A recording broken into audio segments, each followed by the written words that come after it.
Je vous rends ce témoignage-là. Un officier, il va se reconnaître. Il est attaché militaire au Ghana. C'est tu comprends?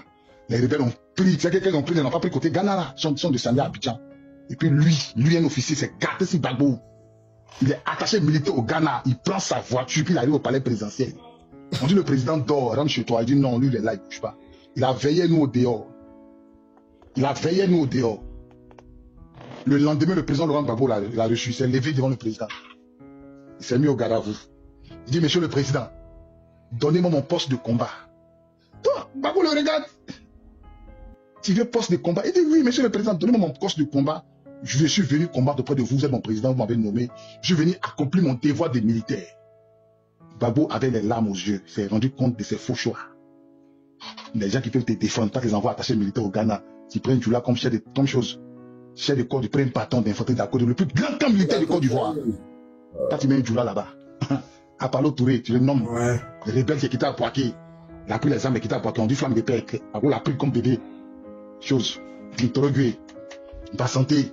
Il a son nom, pas santé, hygiène. Aïe, on dit c'est celui qui choisit. Celui que tu choisis là, celui qui t'a trahi. Pourquoi la trahison fait mal? Pourquoi la trahison fait mal? C'est celui que tu as tout donné. Mon goût, jusqu'à preuve du contraire, c'est le seul général 5 étoiles de la Côte d'Ivoire. Je ne sais pas s'il en aura un encore. Tellement Gbagbo l'a bombardé.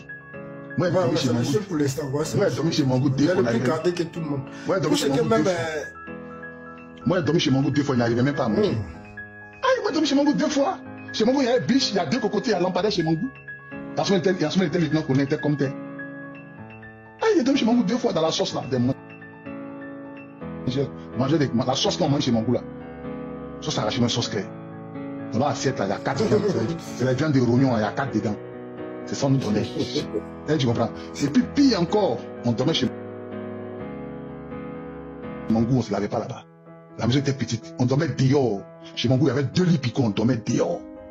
Mais seulement qu'il était gentil, quand il venait, tu vois, il savait ce qu'il faisait. Il riait, nous, oh les monos, on dit quoi? Bon, vous connaissez le plan de guerre, non? Voilà le lampadaire qui est là, on avait les armes, on avait les PKM, les RP chez Mangou. Vous savez, il nous donnait 2 grenades. Bon, s'ils arrivent là, vous connaissez, vous êtes déjà formés, hein. Vous cassez les lampadaires, et puis on est dans le nom, on ne sait pas. C'était la seule consigne qu'il donnait.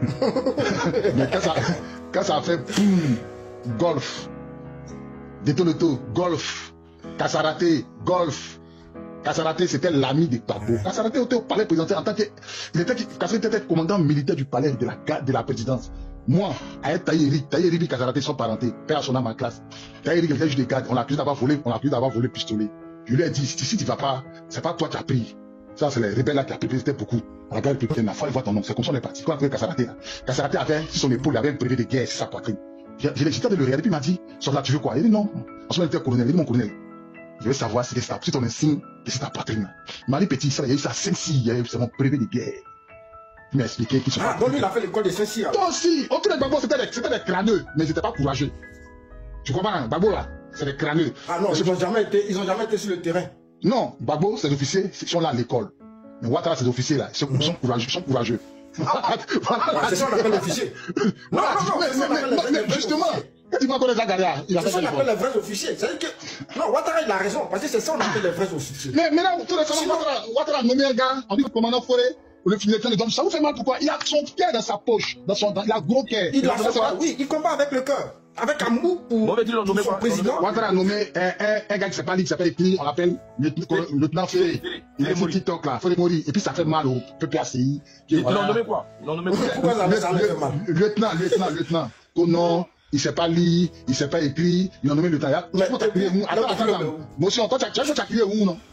Mais si on te dit que le commandant Ferré là, il était dans le commandant invisible là, tu n'allais pas croire, il s'est battu pour avoir son galon. Tu sais pas ça? Il a tout la caméra là. Il s'est battu pour avoir son galon. On a cité quelqu'un qui avait un brevet de guerre, qui était commandant militaire du palais. Gbagbo l'a pris, il dit, quelqu'un qui mangeait Gbagbo. Kassaraté, mon ami, je te bombarde comme chose à la gendarmerie. Tu es le patron de toute la gendarmerie de Côte d'Ivoire, sécurise le pays. Ouais. Golf. Poudjou, il a plongé au golf comme Poudjou. Ça nous fait dire,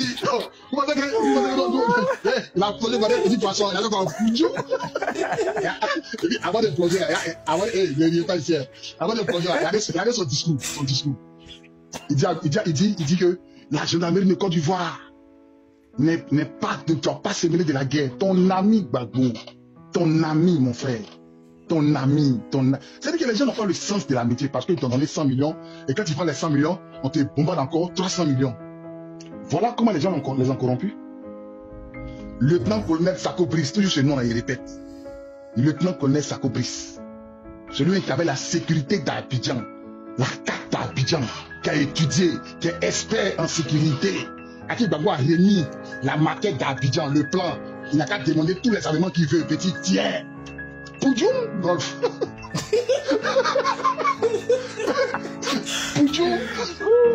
Donc, ça veut dire que tout cela, c'était pas des vrais guerriers alors? Non, c'était des frimeurs. C'était des gens qui aimaient l'argent. C'était qui aimaient l'argent. C'était des vrais frères.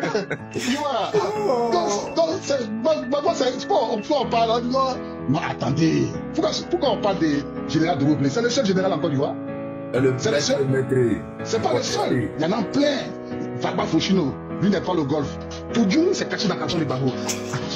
Poudjoum. Celui-là, chez Gbagbo à la maison. Il est là, il est dans le bunker. Quand t'es général, t'es dans le bunker, le président. Attends, ça a quel sens? T'es général, c'est vrai, tu n'es pas le golf. Toi, tu n'es pas le golf. Mais tu es chez Gbagbo, puis tu laisses un petit lieutenant Bawa sur le terrain. Toi, tu as moins l'an de Gbagbo jusqu'à... Non, c'est son lieutenant. Donc, il a peut-être... Non, il a dit, non, là, ça fait son lieutenant.